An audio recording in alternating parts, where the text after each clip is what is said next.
I'm M. Sauter, better known as Pints and Panels. And I'm Don Tse, better known as the Dawn of Beer.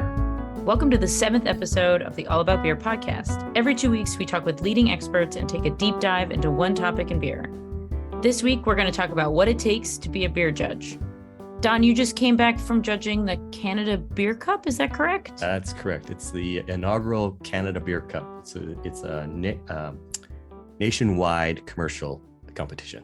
And how was that? It was excellent. I think it was around 1,500 beers across Canada. We have about 1,200 breweries, so obviously breweries can enter more than one beer, but it's a pretty good representation of all the breweries across Canada. So it was great. And UM, I think, just finished judging GABF. I did. I just finished the Great American Beer Festival judging in Denver. This was my 4th time judging. I forgot, since I haven't judged since 2019, how rigorous beer judging is. Like, it's not like everyone's like, oh, fun, you're gonna get drunk, and it's like, no, you're gonna get bloated. It is fun, but yeah, it is a lot of hard work. I don't want to get into a competition with you, but I judged 130 beers in 3 days. How many beers did you judge? I judged about the same. Yeah, about 130 to 140. One day it was 52. I think the next was the most beers I've ever drank at a beer competition was at the Australia International Beer Awards. I drank 70 beers in one day. Oh my God. And then so at the AAB, I drank 70 beers in one day, and that was I did chase my friend around a grocery store afterwards. So it was a little rough. But beer judging, we're going to talk to 2 really great beer judges in Sandy Cockerham and Mitch Steele about their experiences. And it's a lot of work, but it's a lot of fun. And you get to meet really nice people. You get to go places, and it's worth looking into if you are interested about what it takes to be a beer judge. And Sandy's really good about, she'll know because BJCP is a great entry point for that. Yeah. So visit allaboutbeer.com and follow us on social media at allaboutbeer, and visit patreon.com/allaboutbeer to support this show and others. We'll introduce our first guest and get into a conversation, but first we're going to take a moment to hear a word from our sponsors. And if you would like to help support the show, please reach out to podcast@allaboutbeer.com. Hi, this is John Hall, the editor of All About Beer, inviting you to check out the Drink Beer, Think Beer podcast. It's available on all of the major platforms, and the weekly show features long-form conversations with brewers, growers, and personalities from the beer industry. New episodes release every Wednesday. Just search Drink Beer, Think Beer. Sandy started homebrewing in the late 1980s after hearing her father talk about brewing beer with his brother many years before. Later, she decided to explore the beer judging world and sat for the BJCP exam in 2007. She has judged well over 200 competitions in the last 15 years and enjoys traveling and judging all over the world. She serves as the BJCP Midwest representative and is the current BJCP vice president. She is currently serving as the co-chair of the American Homebrewers Association Governing Committee's Competitions Subcommittee. Sandy, welcome to the show. Thank you. So you recently judged GABF because I saw you there.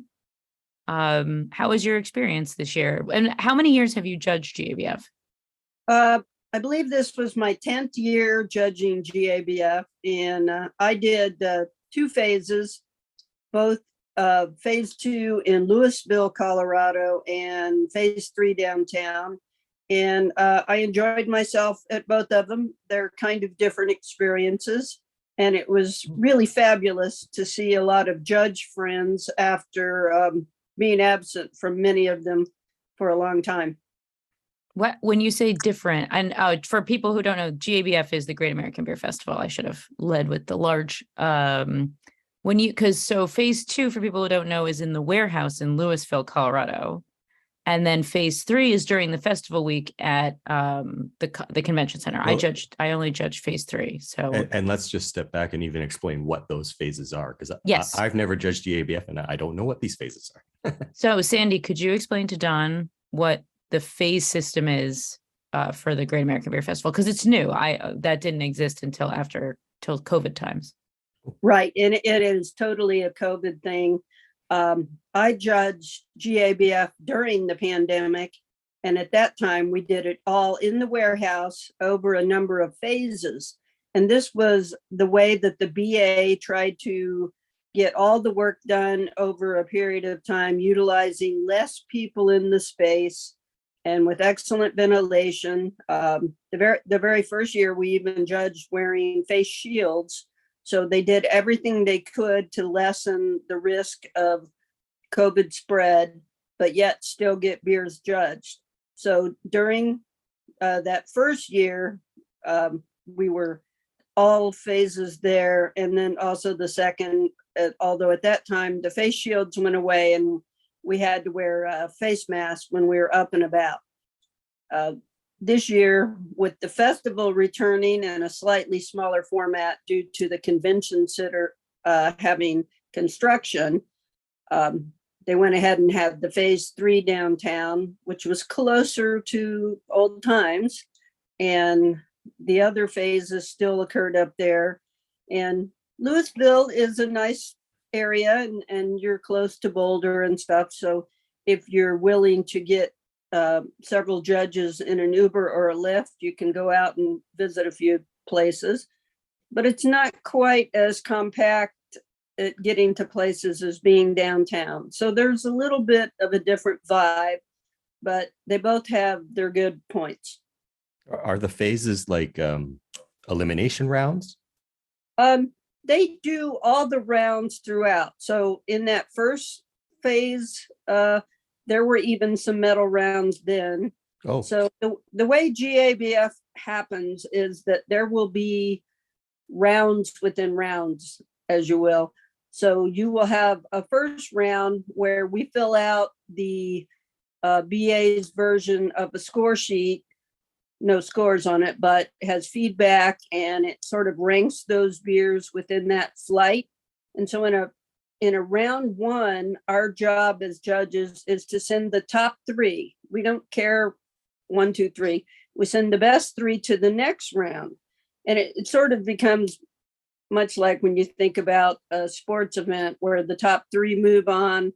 Eventually you get to the final round, and then you will pick gold, silver, and bronze. And so when you say the top 3, is that top 3 of 10 in a flight, or how many in a flight? It would depend. If we were doing something like IPA, they might limit us to 7 or 8, maybe no more than 9 in a flight, because they want to lessen palate fatigue. If you were judging American light lagers or German pilsners, you might have 12 in that elimination round. And so you'll probably spend 4 to 5 minutes a score sheet filling out, and then you decide who are your top third in that crew, and you and your partners will decide, and you will come to consensus and say, what are the strongest 3 in this round, and we're going to send those forward. And then in phase 2, a similar thing will happen until you get to the final round, where a slightly larger panel of judges will discuss those beers on their merits and decide who is 1, 2, 3. Okay, thank you. It's grueling, Don. Like, it's the round 1 when you fill out the score sheets, it's a lot. And you want to make sure that you write good feedback too. Like, Sandy, what do you have any like tips or tricks for good feedback? Because you come from a BJCP background, so you're very knowledgeable about filling out sheets. We write a lot of stuff, and it has been sort of a change for me over the years to try and write less, yet try and ensure that you put something that makes sense on there.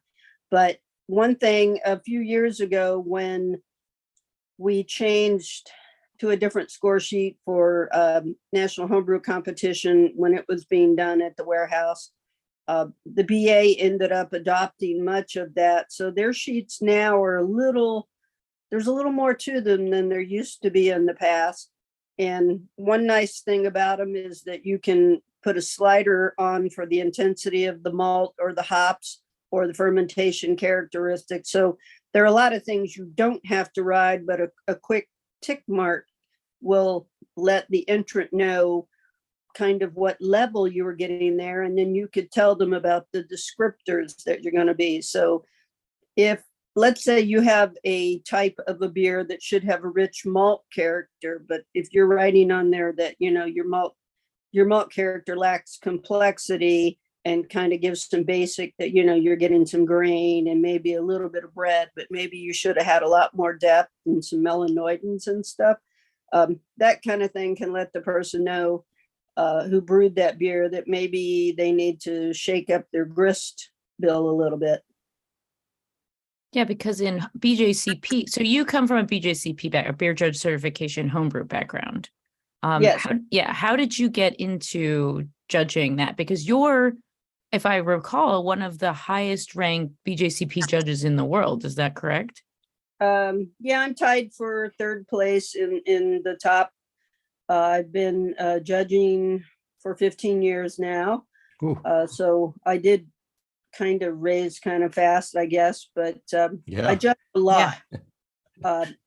I'm very fortunate that, well, I don't know if I'm fortunate that I live in Indiana, but I do. And our state motto is the crossroads of America, and it's actually true. So I'm within quick driving distance of a lot of places where there are a lot of homebrew competitions. And then also most years I go up to Chicago to judge the Festival of Wood and Barrel Aged Beers, aka FOBAB. Great festival. However, this year I'll be on a cruise for my spouse's birthday. So nice. Sadly, I have to miss FOBAB, but I won't miss cold and snow. Yeah. I'm just feeling ashamed because I was recently elevated to national judge under BJCP, and it took me 20 years to do that. I was fortunate in that I have a really good memory, I have a good palate, and I'm a really good test taker. So I tested at the national level the first time I took the exam, and then it just took me a couple of years because I wasn't judging a lot yet to get those points. But then eventually, and this is what I tell all people who want to become a BJCP judge, is find a person who is your beer best friend, and you guys just push each other to learn more, to do more. And then if you want to rank up, to study more and do that. And it's really having someone that you can sit down with, taste beers, talk about them, learn what gaps you have in your own abilities, and try to fine tune how you perceive things. And I have an example about acetaldehyde. I have a friend who always thought he was blind to it because he'd not sat down and done this tasting in this way. But he did one of those spike kits. And at that time, he learned he didn't get it like green apple, like the classic descriptor is. For him, it was like a fresh cut pumpkin. Some people, they get it more like latex paint. I have had beers that were so loaded with it that I got all those things in the same beer. It was not pleasant. No, thank you.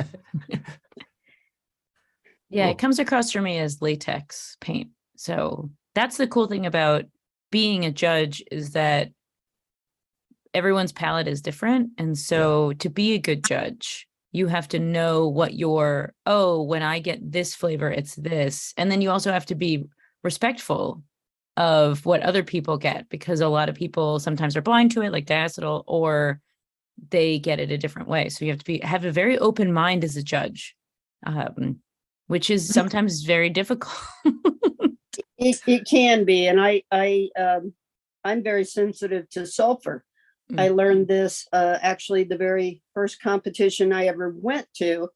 I was not actually judging at the moment, but I had gone to the Kansas City Beer Meisters 24th annual competition out in Kansas City.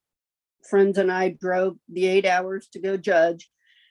And I met the late Alberta Rager. She and her husband, Jackie, forerunners in the homebrew community, homebrew shop owners, BJCP judges, wonderful people.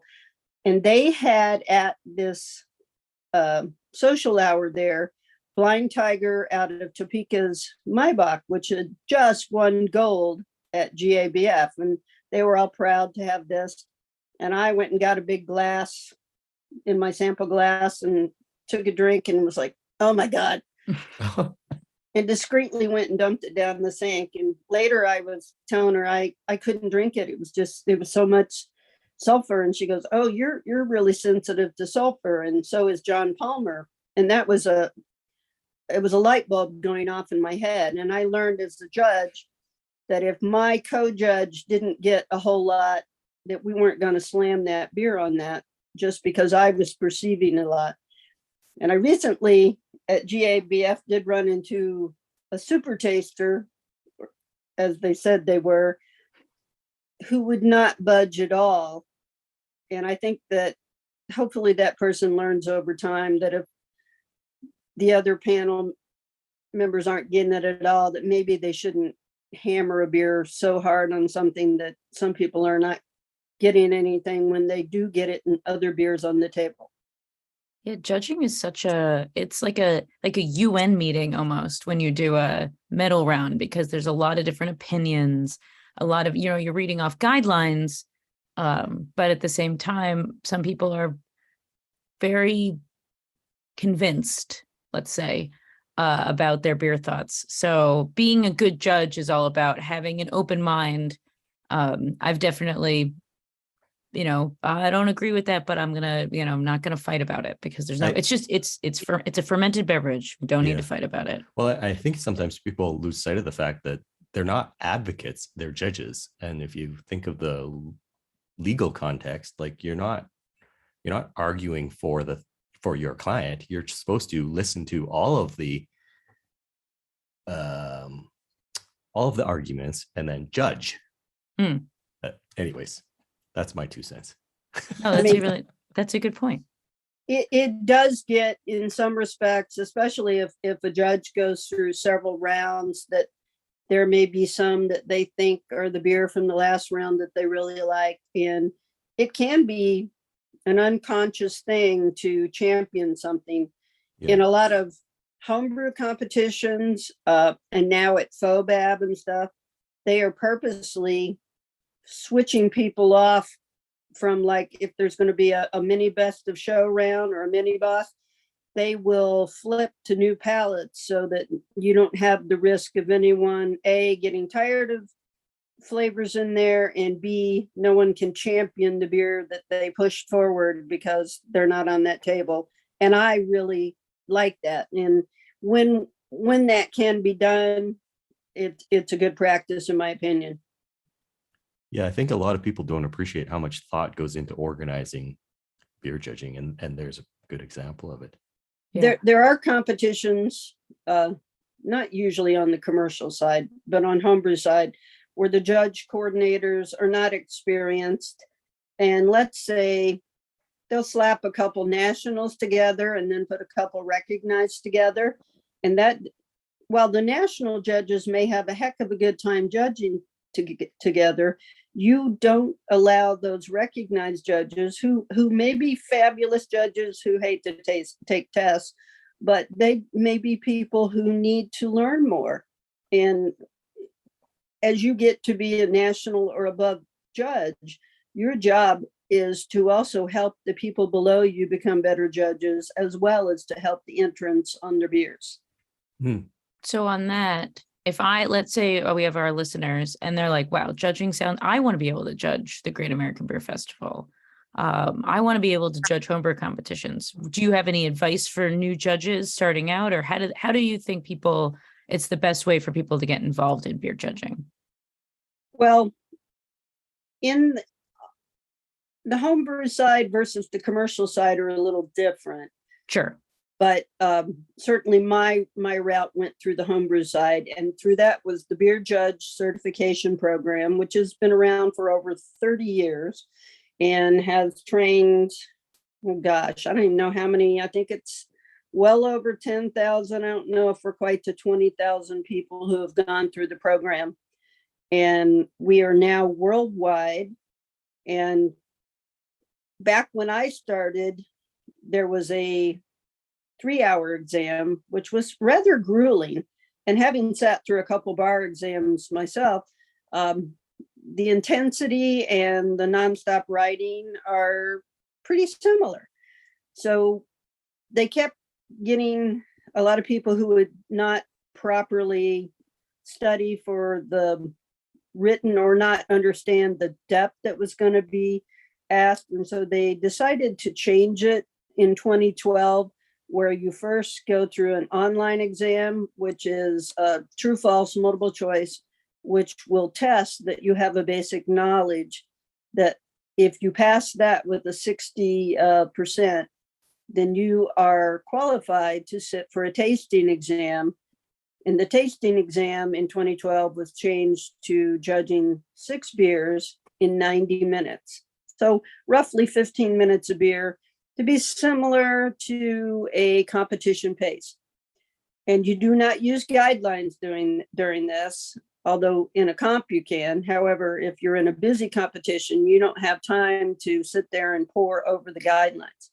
So what they wanted to do when they revamped the program was to train or test people who could actually judge beer rather than focus more on the academic portion of what do you know about the styles, the style history, how the water of various regions of the world led to certain styles being more common there. Those things are important, but more at higher levels, which is why now to go to national or above, then you take the written portion. So the changes in that were to focus on becoming judges, and that's how we run the program now. So let's say you want to become a judge, you can study on your own.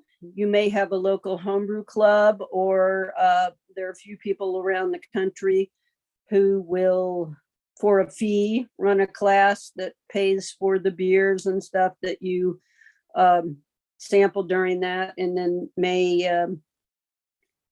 have some supplies that they have to cover. But honestly, I think a small study group with friends is probably the most effective in camaraderie building.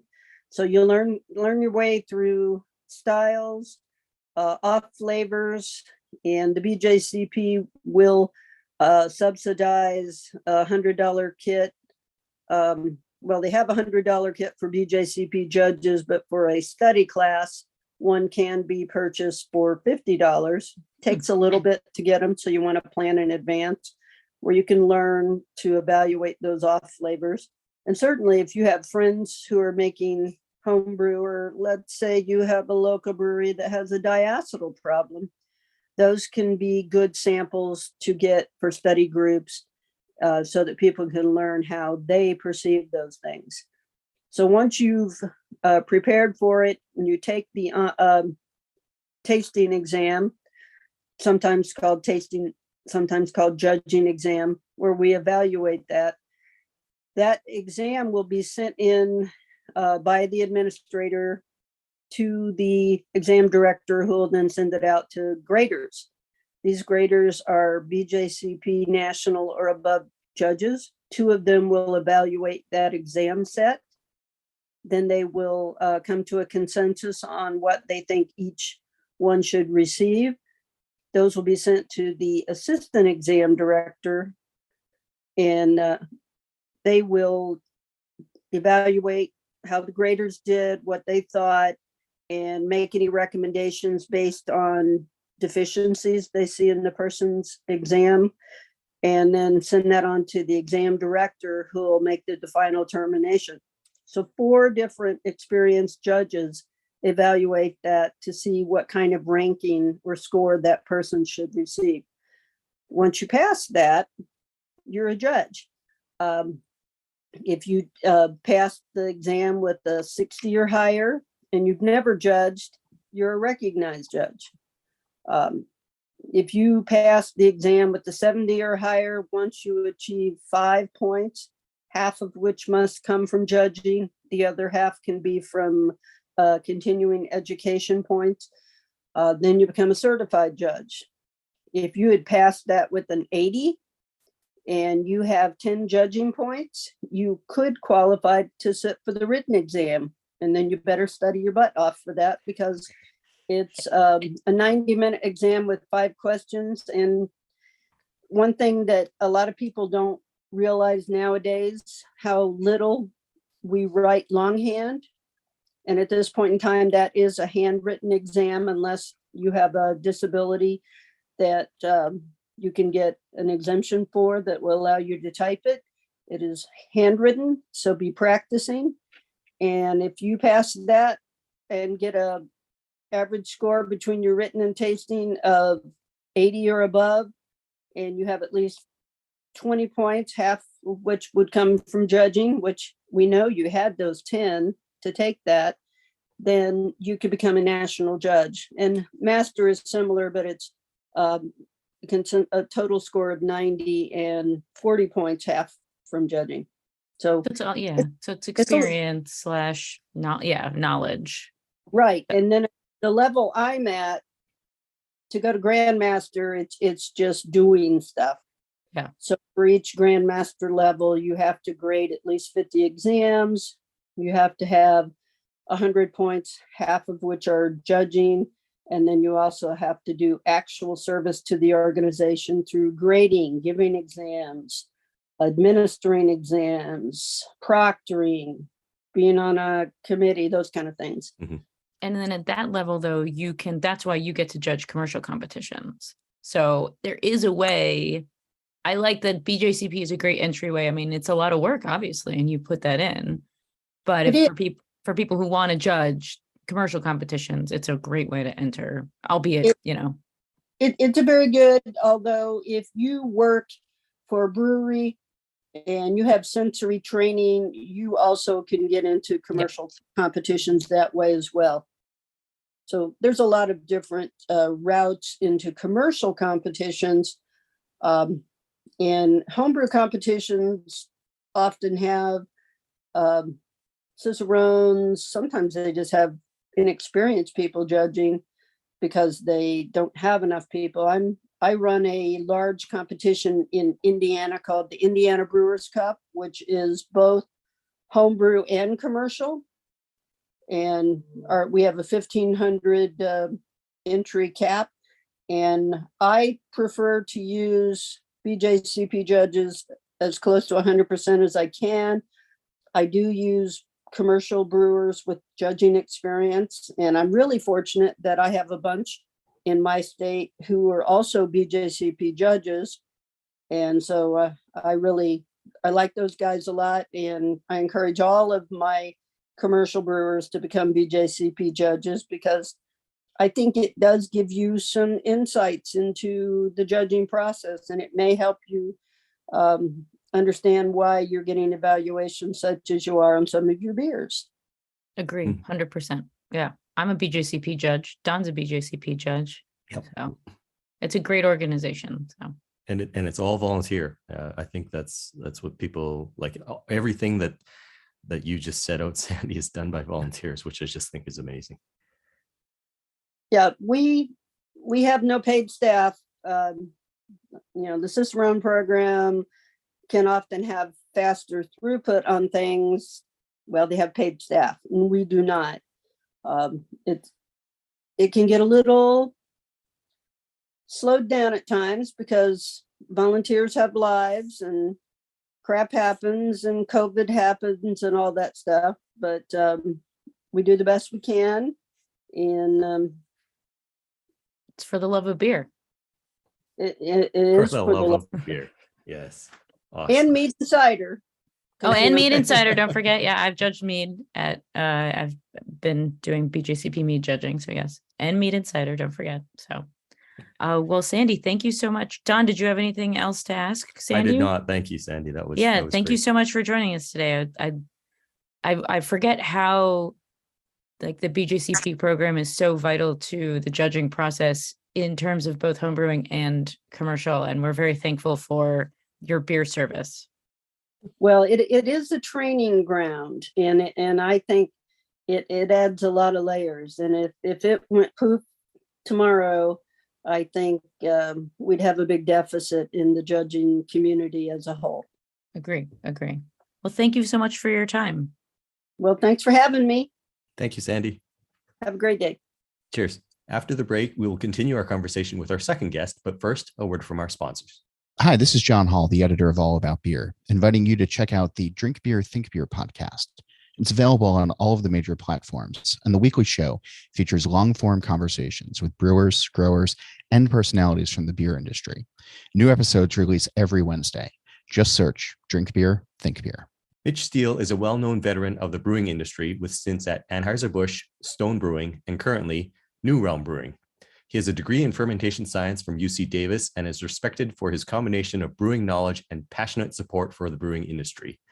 Despite being one of the best in the business, he is always seeking to hone his skills, including through judging local and national beer competitions. Welcome to the show, Mitch. Thank you. It's great to be here.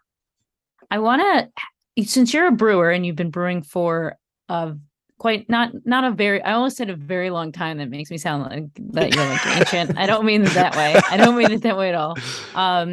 How did you get into judging? Was it something that they, like when you're brewing, they asked you, or did you want to, or anything like that?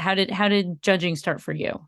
Yeah, I was in Anheuser-Busch at the time, and Anheuser-Busch had one person who ran all the sensory training for the company, and he was on the judging panel, and he was retiring, and he recommended me to take his place on the panel, and that's how I got on. That was back in 2000, maybe.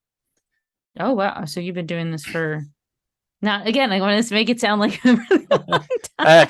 I'm old. I don't mind saying it. No, you know? I didn't say that. I know. I'll say it. I've been in the business for over 35 years or so. But you've been judging. Well, I saw you at the Great American Beer Festival. How many times have you judged that competition? I don't judge it every year. Probably in 22 years, probably 14 or 15 times. It's still a lot. I mean, that's that's a lot. I mean, that's a lot. And why do you keep, like, GABF is a great competition. Well, I mean, 14 times you must enjoy it. So why do you keep coming back?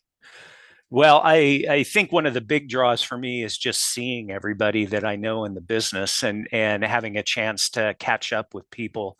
The judging process itself is really gratifying. I still think it's quite an honor to be asked to do it. It's a big responsibility, and I learn a little bit about beer styles I've never brewed before, and get to chat about beer with people that are like-minded. It's it's just 3 days. It's hard, but it's quite enjoyable. It is. Yeah, it's really hard. Do you ever get inspired? Yeah.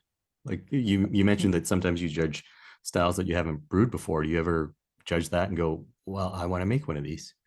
Yes, Okay. I have. I don't know if I can come up with a specific one because it's happened several times, but yeah, it's sometimes I'll taste a style that I'm not that familiar with and say, wow, this is pretty neat, and these are all great beers, and maybe we should do something like this sometime. Yeah, I mean, I find when I have a really good beer when you judge, and Don just judged recently, you just judged the Canada Beer Cup, correct? The inaugural. The inaugural. Wow. I can't speak right now. Inaugural Canada Beer Cup. Nice. There's nothing better than judging is, it's a lot of like looking through the weeds where you're like, you have a lot of bad beer and it happens. But then when you have that good beer, there's nothing like it. Yeah, there is nothing like it. And, if you know what the brewer was trying to do, even if it was this really odd beer, but they absolutely nailed what they described in their entry, you got to appreciate that, right? And it's like, well, I don't know if I could ever drink this, but they certainly nailed what they were trying to do. And that's always fun. Do you think then, as a professional brewer and a successful one at that, are you harder on beers, or are you more forgiving because you understand how difficult it is? Like, how are you different as a judge, I guess, as a commercial brewer?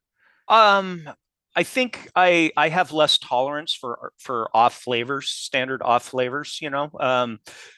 things that any good brewer should be able to avoid and not enter a competition with a beer that has something like diacetyl or acetaldehyde. Mhm. But other than that, if it's a balance issue or those kind of things, I tend to be a little bit more forgiving and look at the drinkability of the beer. Am I going to be able to have a full pint of this, or is it too harsh, or is it just not representative of the style? And I think, representing the style is a huge part of judging. You get very detailed style guidelines, and you fall out of that, or you enter your beer in the wrong category. Those are pretty much instant disqualifications. That's always make me so sad when Right? you have a really good beer and it's not to spec, or it's entered in the wrong category, and you are just like, man, if you just read, or Yeah. I don't, I don't know who did it. It could be anyone in the company that put it in that way. But it's always a bummer when something gets miscategorized, or when you have, bad beer as well. Always Yeah. it's a real bummer. It happens much less frequently than it used to. When I first started. That was my next question.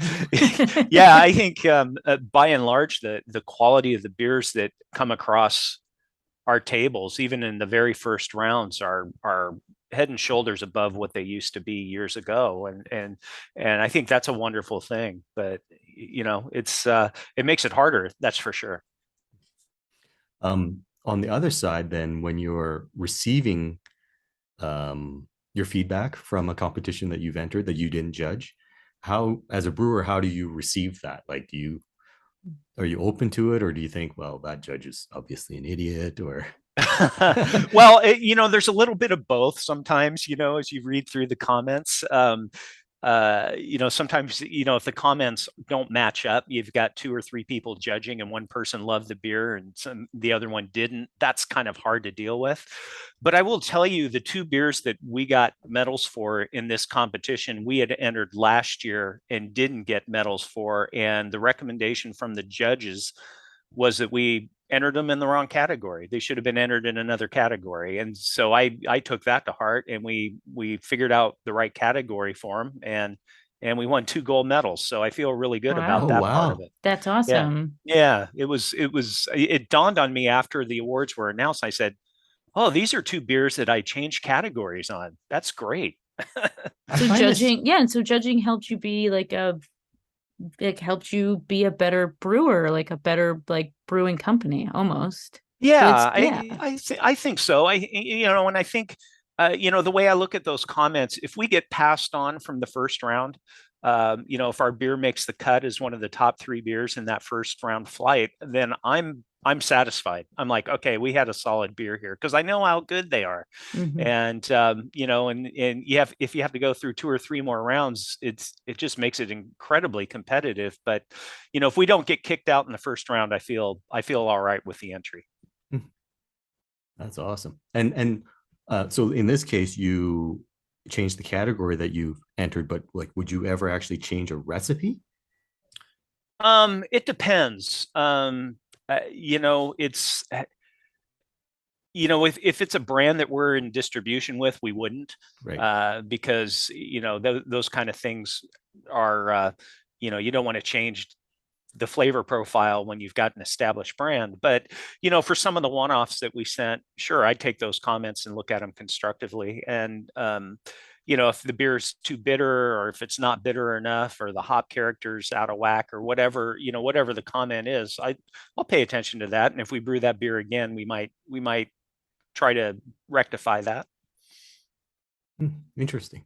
Do you guys play the percentages when you enter? A lot of breweries will go, oh, there are only 25 Doppelbocks this year. Let's enter a Doppelbock so we win them. Or you're just brewing to brew, I'm assuming. But I've seen a lot of breweries do that. Yeah.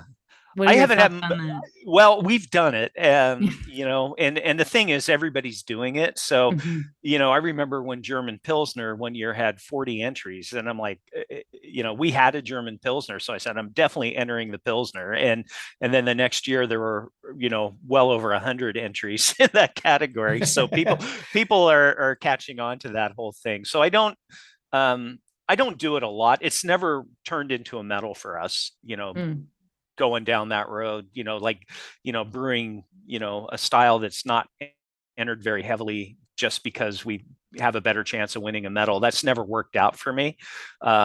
Usually the beers that win medals are beers that we brew a lot of and have dialed in the consistency and the flavor. You obviously were a longtime brewer at Stone on the West Coast, and now you are on the East Coast. I do think that there are, at the consumer level, I do think that there are regional preferences. So does the fact that you've lived kind of across, literally across America, has that changed the way you think about beer and judge beer or even make beer? It's definitely changed the way we make beer. I came from a brewery that was all about West Coast IPAs and big assertive flavors. And we do a little bit better with beers that aren't 70, 80 IBUs in Atlanta. 50 IBUs is okay. But, once you start getting into that 70 range, it's a little too bitter for a lot of people. And then I think the big thing is the variety of beers that we can brew is much more varied than it was in San Diego. In San Diego, by the time I left Stone, it either had to be an IPA or an imperial stout, and anything else nobody was interested in. And here at New Realm, there's a lot of, I've really fine-tuned my lager brewing skills. Not that I brewed a lot of lagers at Anheuser-Busch, but I never brewed really traditional pilsners, Munich Dunkels, things like that. And certainly we have an outlet for those beers in the Southeast. People love them, so that's been fun. What's the most popular beer that New Realm makes? It's called Hazy Like a Fox. It's a hazy IPA. I bet it's really good. I've had the Pilsner. That's the only beer I've had of yours, and it was excellent. It was at Ludacris's Chicken and Beer restaurant at the Atlanta airport. Right. And it was very, very good. That's the one place we're on in the Atlanta airport. We also serve our Munich Dunkel there.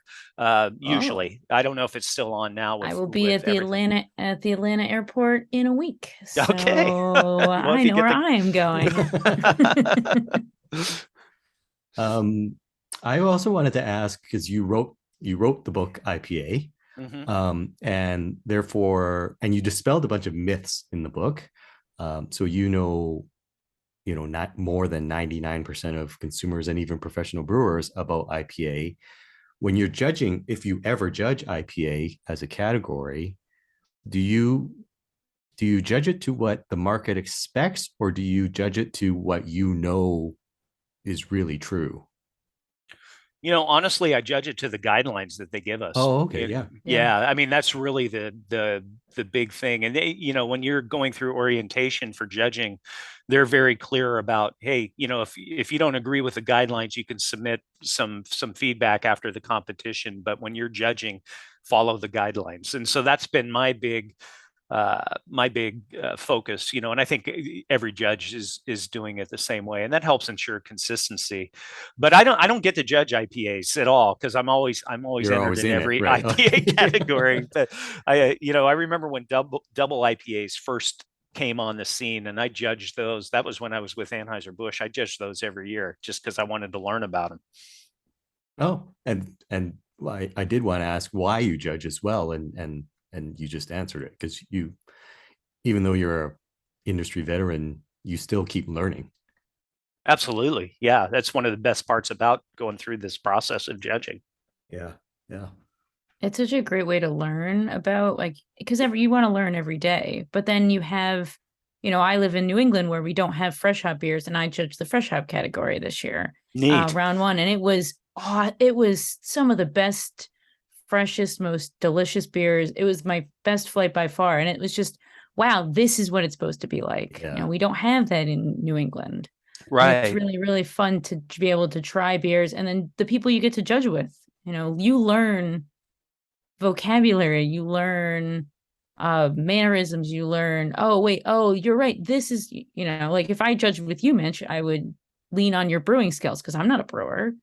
And, hey, is this the spark temp too high? Is that why it's astringent? And then, you would know that. Yeah. And that's fun. That's the fun part about judging, is the different people that get to judge. I remember judging a final round of Vienna lagers at the World Beer Cup, and one of the judges was from Vienna, and it was amazing. It was just we definitely leaned on him, and that was a very cool part of the experience for sure. Oh, That's awesome. happened to me with Australian pale ales. I judged with a couple Australians in the middle Nice. round. And I was like, what are we looking for? And the guy, I'm not going to do an Australian accent, but the guy was like, imagine you've been surfing all day and you leave the beach. What is the beer you want to grab? And that's how we judged it. And it was That's really cool. It was really cool to get that kind of fee, because like, I don't, I had never been to Australia until the following year. So I didn't know what to look for. And it was really great to have that kind of guidance. Yeah, it really does help. Yes. What was for judging this year? So you judged GABF and you judged World Beer Cup. Do you judge any other competitions? I haven't in a long time. I was looking at going to Colombia this past summer, and I ended up not being able to make the trip. I do a lot of local judging, though. There's some events in Atlanta where they have competitions, and I'll volunteer to judge those just because it's easy to get the time and get there. But yeah, now that assuming we're kind of past COVID, I hope I get to do some of the international judging. I've gotten a lot of invitations and have had to decline them. Great. What's your favorite competition to judge? World Beer Cup. Oh. For sure. Just because the judges, you've got world-class brewers from all over the world sitting at your judging table. It's an amazing experience. Right. Yeah, because it's majority international judges. Yeah. So it kind of changes. They're used to different beers that, they brew it a different way than we would, or they've had different styles and we've had. So it's, I have never judged World Beer Cup, but I hear it's a very unique and really cool experience. So yeah, you really have some great conversations at the judging tables. It's really, really kind of neat. Judging English pale ales with John Keeling from Fuller's, that's like, it's like, okay, John, I'm going to pick your brain, Cool. Thank you, Mitch. Yeah. Well, thanks for coming on. Thank you. I appreciate it. It was fun talking with you. So Don, now I want to judge more competitions. Yeah. It's kind of, it is, we were saying at the beginning of the show, it is a lot of hard work. It is a lot of fun. And it's kind of good to be reminded of it, I guess, by our two guests, how much fun it is. It is fun. It's a lot of work. I really enjoy doing them. I'm actually on my way to judge two competitions rather. One in Brazil, and then I'm going to Belgium to judge a competition. And I really think that, oh gosh, they're just so much fun. It's a lot of fun. I can't fun. I also think that because, obviously we get into beer judging and we do what we do because we love beer. And one thing that I think is when I judge competitions, I become a better beer taster.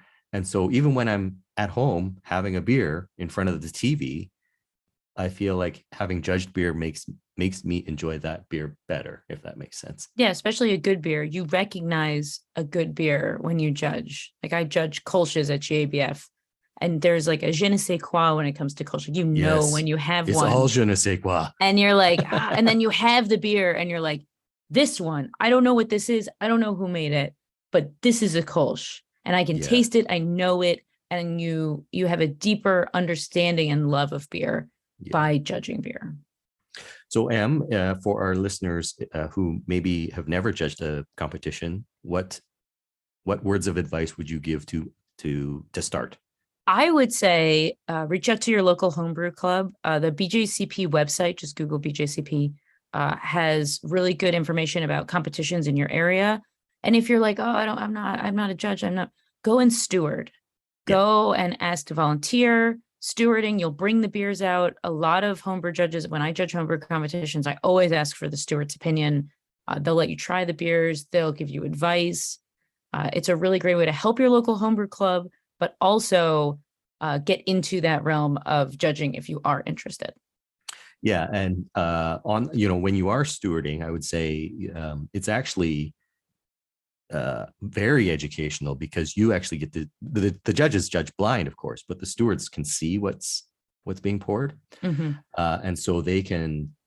There's usually a little bit of beer left over even after serving the judges, so you can kind of taste the beer and then either talk to a judge. I mean, obviously, you don't want to when the judges are finished judging. I should clarify that.